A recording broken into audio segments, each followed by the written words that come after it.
20 বছর সংসার জীবনে হাঁপিয়ে উঠেছি। এখন ছেলের বিয়ে দিয়ে জীবনটা আরামে কাটাবো এটাই ভেবেছি। সংসারে আমরা 3 জন মাত্র, স্বামী, ছেলে আর আমি। ছেলেকে বিয়ে করালাম, এখন 4 জনের জন্য সেই আমাকেই রান্না করতে হয়। বৌমার বয়স মাত্র 17, সামান্য ডিমটুকু সে ভেঙে ভাজতে পারে না। দায়িত্ব কমবে ভেবে বিয়ে করালাম, এখন দায়িত্ব বেড়ে গেল। স্বামী, ছেলের সাথে এখন মেয়েরও খেয়াল রাখতে হয়। ভালোই লাগে, প্রজাপতির মতো মেয়েটা পুরো বাড়ি ঘুরে বেড়াই। গোসলের পর চুলে তেল দিয়ে দিই, বেউনি করে দিই। মেয়ের শখ পূরণ হয়েছে আমার।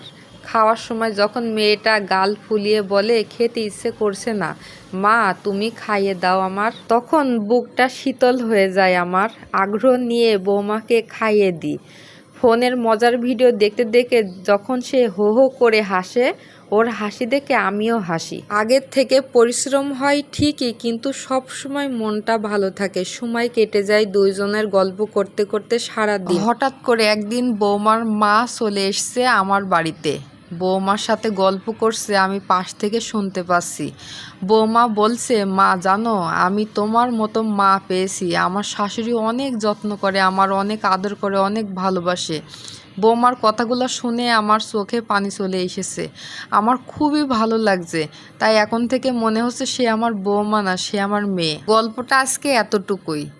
আসলে খুবই ভালো লাগলো গল্পটা আমার পড়তে আর আপনাদের সাথে শেয়ার করতে। আসলে বাস্তব জীবনে বৌমারা শাশুড়ির সম্পর্কটা এমন হওয়াই উচিত, কারণ শুরুতে মেয়েদের জীবনটা আসলে কোনো কিছুই সে বাবার বাড়ি থেকে শিখে আসে না। শ্বশুর শাশুড়ির বাড়ি এসে আস্তে আস্তে সবই শিখে যায়, কিন্তু শাশুড়িরা একেবারেই ধৈর্য ধরে না।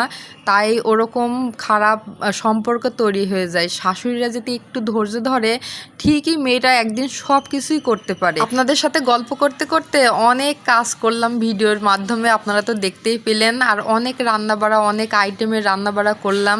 আর রান্নাবাড়াগুলো কিন্তু একদিনের ছিল না, 2-3 দিন মিলেই রান্নাবাড়াগুলো করেছিলাম।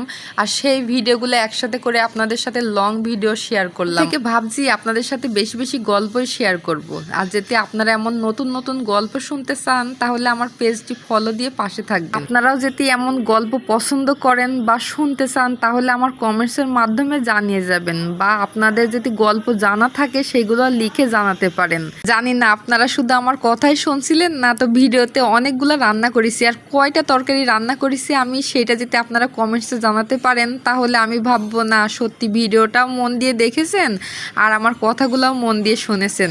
ভিডিওটা লং করব না, ভিডিওটা এখন এই পর্যন্তই। সবাই অনেক ভালো থাকেন আর আমার জন্য অনেক অনেক দোয়া করবেন। আপনাদের জন্য অনেক দোয়া থাকলো। সবাইকে জানাই আসসালামু আলাইকুম।